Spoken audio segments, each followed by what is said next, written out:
Sekitar 300.000 tahun setelah Big Bang pembentukan dunia, beberapa atom mulai untuk mengikat satu dengan yang lainnya. Satu atom oksigen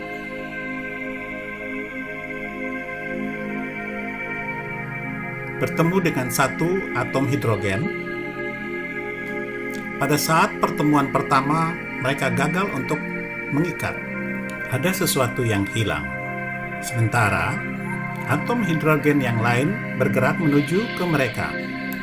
Kedua atom hidrogen mengikat dengan atom oksigen. Terbentuklah molekul air. Air hampir ada di mana-mana, dari kelembaban tanah dan lapisan es ke sel-sel di dalam tubuh kita sendiri. Tergantung pada faktor-faktor seperti lokasi, lemak, indeks, umur, dan jenis kelamin. Rata-rata tubuh manusia antara 55 dan 60% adalah air. Saat lahir, bayi manusia bahkan lebih tinggi, terdiri dari 75% air. Mereka sangat mirip dengan ikan, tetapi komposisi airnya turun menjadi 65% pada ulang tahun pertama mereka. Jadi apa peran air dalam tubuh kita? Dan berapa banyak yang sebenarnya kita butuhkan untuk minum air agar tetap sehat? H2O dalam tubuh kita berfungsi sebagai bantal dan pelemah sendi, pengatur suhu, dan untuk menyehatkan otak dan sumsum tulang belakang. Air tidak hanya ada di dalam darah kita. Otak dan jantung pada orang dewasa hampir sama, 3/4-nya adalah air. Itu kira-kira setara dengan jumlah kelembaban dalam pisang. Paru-paru lebih mirip dengan apel, 83%. Dan meski tampak kering, tulang manusia adalah 31% air. Jika kita pada dasarnya terbuat dari air dan dikelilingi oleh air, mengapa kita masih perlu minum begitu banyak air? Nah, tiap hari kita kehilangan 2-3 liter melalui keringat dan urin. Buang air besar dan bahkan hanya dari pernafasan. Sementara fungsi-fungsi ini sangat penting untuk kelangsungan hidup kita. Kita perlu mengkompensasi kehilangan cairan.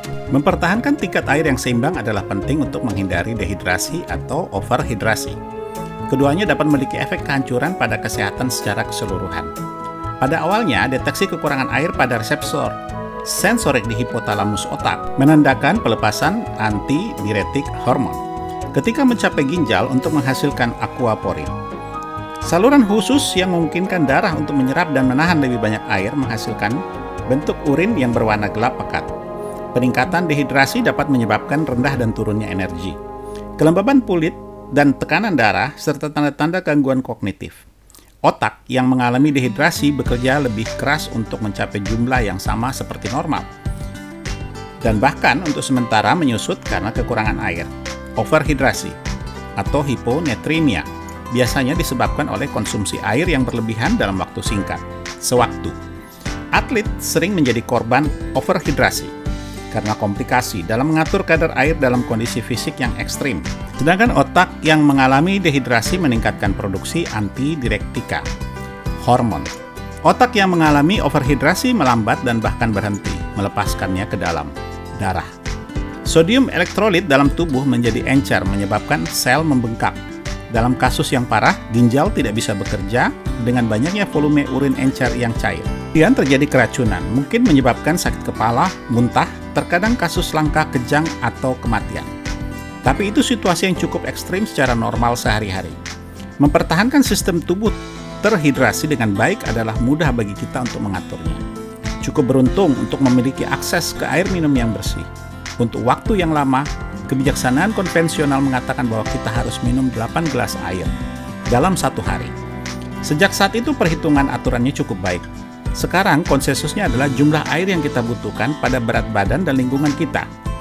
Asupan harian yang direkomendasikan bervariasi dari antara 2,5 liter hingga 3,7 liter untuk pria dan 2 hingga 2,7 liter untuk wanita.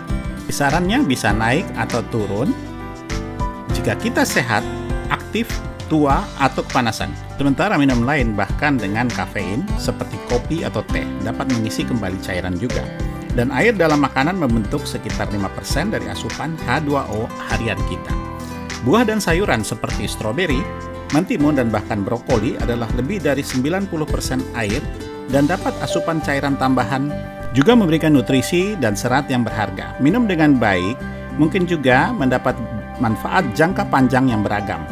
Studi telah membuktikan bahwa hidrasi yang optimal dapat menurunkan kemungkinan stroke, membantu mengatur diabetes dan berpotensi mengurangi risiko jenis kanker tertentu. Apapun juga, mendapatkan jumlah cairan yang cukup membuat dunia terasa berbeda, berpikir dan berfungsi dari apakah itu air? Air zat yang terdiri dari unsur kimia hidrogen dan oksigen, dan ada dalam bentuk gas, cair, dan padat. Ini adalah salah satu senyawa yang paling banyak dan esensial. Air merupakan cairan yang tidak berasa dan tidak berbau pada suhu kamar. Memiliki kemampuan penting untuk melarutkan banyak zat lainnya. Memang, keserbergunaan air sebagai pelarut sangat penting bagi organisme hidup. Kehidupan diyakini berasal dari larutan berair, contohnya lautan dunia. Dan organisme hidup bergantung pada larutan berair, seperti darah dan cairan pencernaan untuk proses biologis. Air juga ada di planet dan bulan lain, baik di dalam maupun di luar tata surya. Dalam jumlah kecil, air tampak tidak berwarna. Tetapi air sebenarnya memiliki warna biru intrinsik yang disebabkan oleh sedikit penyerapan cahaya pada panjang gelombang visible spectrum. Air menyerap elektromagnetik. Penyerapan radiasi elektromagnetik oleh air tergantung pada keadaan air. Melalui fase gas atau fase cair. Air dalam fase gas. Penyerapan dalam fase gas terjadi di 3 wilayah spektrum transisi. Transisi rotasi bertanggung jawab untuk penyerapan dalam gelombang microwave, terahertz, dan far infrared. Transisi vibrasi dalam mid infrared dan near infrared. Pita getaran memiliki struktur halus rotasi. Transisi elektronik terjadi di daerah vakum ultraviolet. Transisi rotasi. Transisi rotasi di mana molekul memperoleh energi rotasi kuantum. Uap air atmosfer pada suhu dan tekanan sekitar menimbulkan penyerapan di wilayah spektrum terahertz, far infrared, dan sekitar 200 cm-1 atau 50 mikrometer. Hingga panjang gelombang yang lebih panjang menuju wilayah gelombang microwave. Transisi vibrasi. Transisi vibrasi di mana molekul memperoleh kuantum energi vibrasi.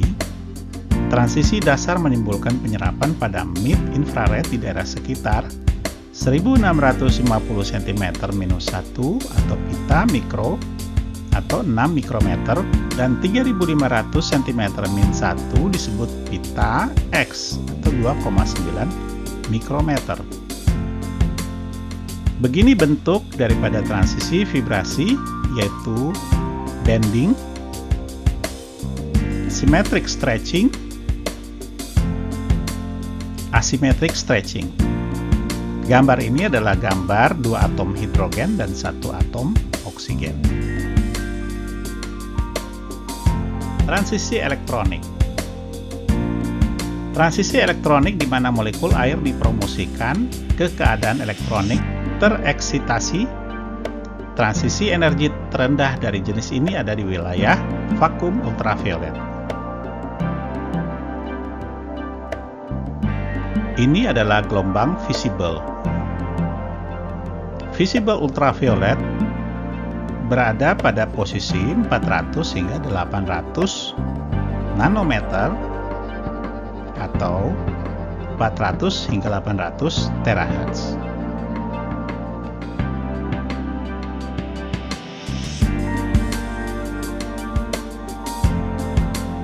Air dalam fase cair. Air cair atau liquid tidak memiliki spektrum rotasi tetapi menyerap di wilayah gelombang terahertz dan microwave. Dalam air fase cair, transisi rotasi secara efektif berhenti, tetapi penyerapan dipengaruhi oleh ikatan hidrogen. Dalam kristal es, spektrum vibrasi juga dipengaruhi oleh ikatan hidrogen. dan terdapat vibrasi kisi yang menyebabkan penyerapan dalam terahertz dan far inframerah.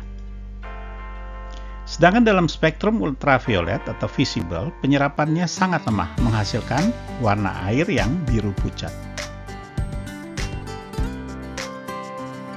Penyinaran terahertz dalam air cair atau liquid. Air cair memiliki spektrum penyerapan yang luas di wilayah gelombang terahertz dan microwave. Dapat membuat perubahan dalam ikatan hidrogen yang kuat yang menimbulkan spektrum gelombang yang luas. Berikut jurnal ilmiah berjudul Electromagnetic Radiation Absorption of Water yang diteliti dari University of Augsburg dari Jerman. Hasil ilmiah. Penyerapan radiasi elektromagnetik oleh air didominasi oleh proses relaksasi utama yang disebabkan oleh gerakan reorientasi keseluruhan unit molekul. Pada tingkatan frekuensi puncak boson mengarah ke kontribusi penting untuk kehilangan dielektrik. Lihat gambar. Ini adalah puncak boson. Frekuensi di atas sekitar 3 THz, efek resonansi getaran dimulai untuk mendominasi penyerapan. Dianggap berasal dari peregangan ikatan hidrogen sekitar 5 THz dan gerakan vibrasional. Misalnya rotasi molekul sudut kecil sekitar 20 THz. Fakta ilmiahnya bahwa dengan radiasi gelombang elektromagnetik terahertz terhadap air, baik liquid maupun gas, dapat memperkuat ikatan hidrogen serta memiliki sifat mentransmisikan gaya listrik tanpa konduksi dan isolasi. Disebut dielektrik. Elektromagnetik dapat meningkatkan kemampuan hidrasi air. Air dapat terstruktur stabil dan berkinetik dengan reaksi gelombang elektromagnetik ini. Proses penguatan hidrogen dalam air dengan gelombang terahertz, yaitu melalui terahertz water charge device. Untuk melakukan charge water dengan terahertz, prosesnya cukup mudah. Kita menggunakan device namanya iTeraCare. Air minum atau air murni di-blow dengan alat iTeraCare selama 1 hingga 2 menit.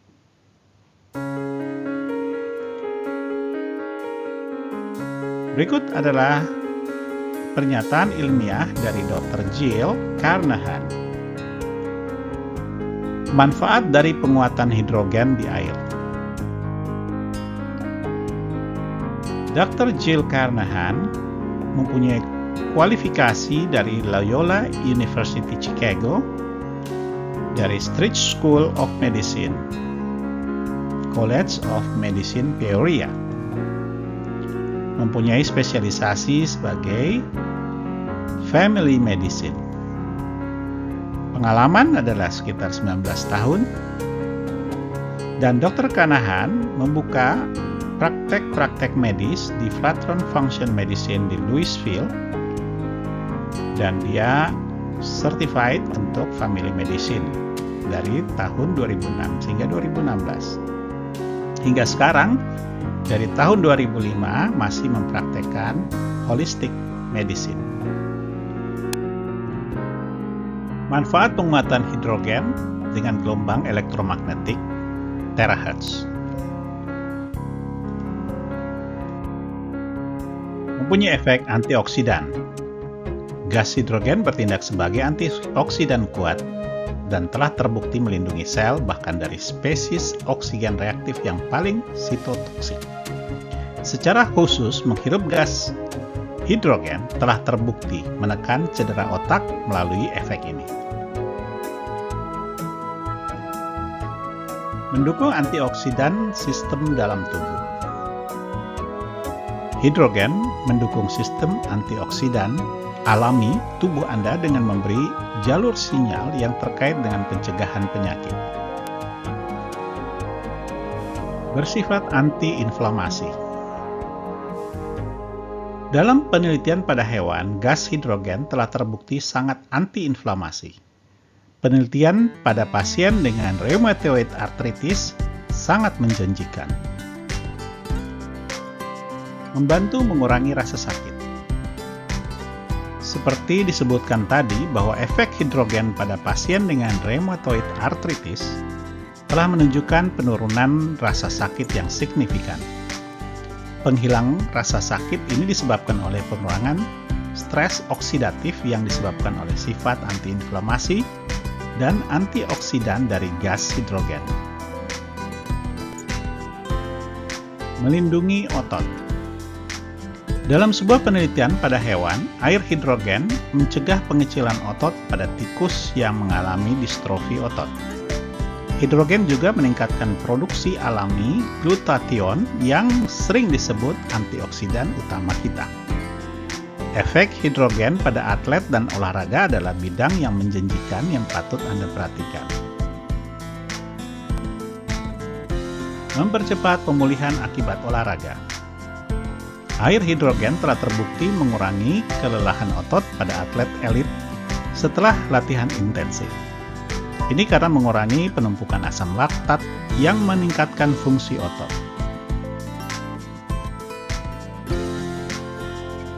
Menyimbangkan pH dalam darah. Air hidrogen juga telah terbukti memiliki efek alkalizing pada darah. Ini sangat bermanfaat bagi orang yang sangat aktif secara fisik karena olahraga ekstrim dapat menyebabkan asidosis metabolik. Darah kita harus selalu menjaga pH sekitar 7,35 agar dapat terus mengangkut oksigen. Pengaruh modulasi sel. Hidrogen tampaknya memiliki efek pada sel yang membantu mereka mempertahankan homeostasis dan modulasi yang sehat. Melalui ekspresi gen yang sehat dan metabolisme sel, hidrogen secara positif mempengaruhi proses sel pada berbagai tingkatan. Bersifat neuroprotektif. Hidrogen telah terbukti mengurangi kerusakan otak pada pasien Parkinson. Ini juga terbukti memiliki sifat neuroprotektif secara umum karena kemampuannya untuk melawan stres oksidatif. Melindungi kondisi metabolisme. Studi telah menemukan bahwa hidrogen meningkatkan sensitivitas insulin, menurunkan gula darah, dan kadar kolesterol darah. Efek ini membuat hidrogen menjadi terapi potensial untuk melawan obesitas, diabetes, dan sindrom metabolik. Meningkatkan mitokondria. Mitokondria Anda adalah pembangkit tenaga sel Anda yang membuatnya bertanggung jawab langsung atas tingkat energi Anda setiap hari.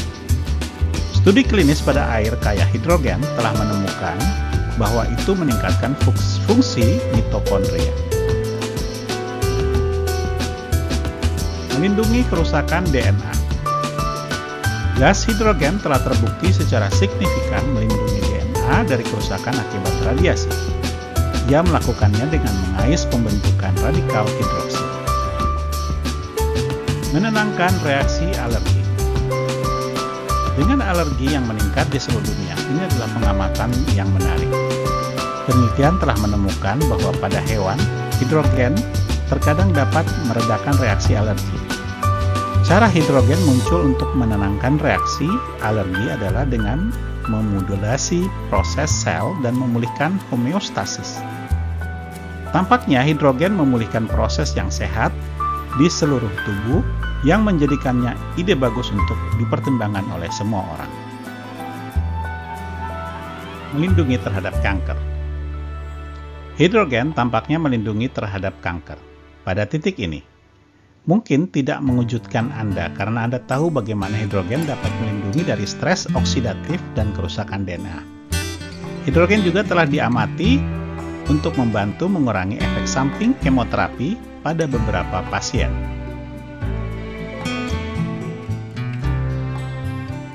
Melindungi organ tubuh. Hidrogen telah diamati melindungi terhadap kerusakan berbagai organ termasuk otak, pankreas, jantung, hati, mata, dan paru-paru. Hal ini diyakini karena efek melawan stres, antiinflamasi, anti-apoptotik, dan oksidatif hidrogen. Pemakaian air terahertz charged water. Diminum setiap waktu, dispray di wajah dan badan, dapat dispray untuk tanaman, minuman untuk hewan kesayangan.